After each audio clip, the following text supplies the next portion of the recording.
نحمدہ ونصلی علی رسولہ الکریم۔ منتخب احادیث پارٹ 11، حدیث نمبر 38۔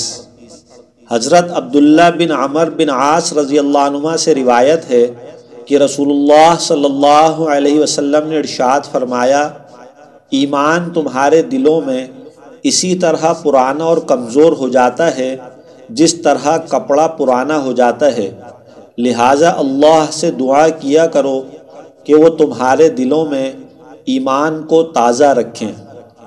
حدیث نمبر 39۔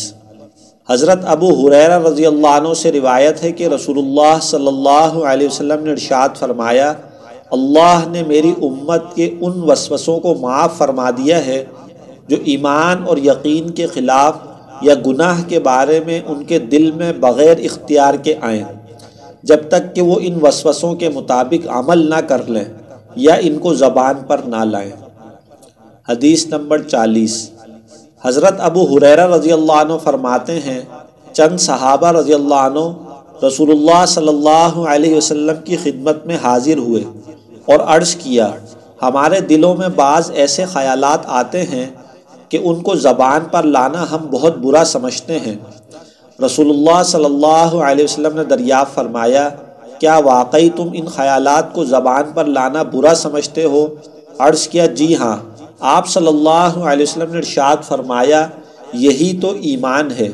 فائدہ، یعنی جب یہ وساوس و خیالات تمہیں اتنے پریشان کرتے ہیں کہ ان پر یقین رکھنا تو دور کی بات، ان کو زبان پر لانا بھی تمہیں گوارا نہیں، تو یہی تو کمال ایمان کی نشانی ہے۔ حدیث نمبر 41۔ حضرت ابو ہریرہ رضی اللہ عنہ نبی کریم صلی اللہ علیہ وسلم کا ارشاد نقل فرماتے ہیں، لا الہ الا اللہ کی گواہی کثرت سے دیتے رہا کرو، اس سے پہلے کہ ایسا وقت آئے کہ تم اس کلمے کو موت یا بیماری کی وجہ سے نہ کہہ سکو۔ حدیث نمبر 42۔ حضرت عثمان رضی اللہ عنہ سے روایت ہے کہ رسول اللہ صلی اللہ علیہ وسلم نے ارشاد فرمایا، جس شخص کی موت اس حال میں آئے کہ وہ یقین کے ساتھ جانتا ہو کہ اللہ کے سوا کوئی معبود نہیں، وہ جنت میں داخل ہوگا۔ حدیث نمبر 43۔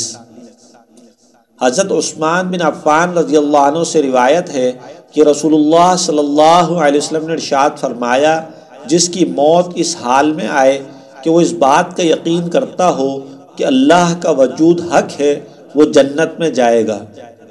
حدیث نمبر 44۔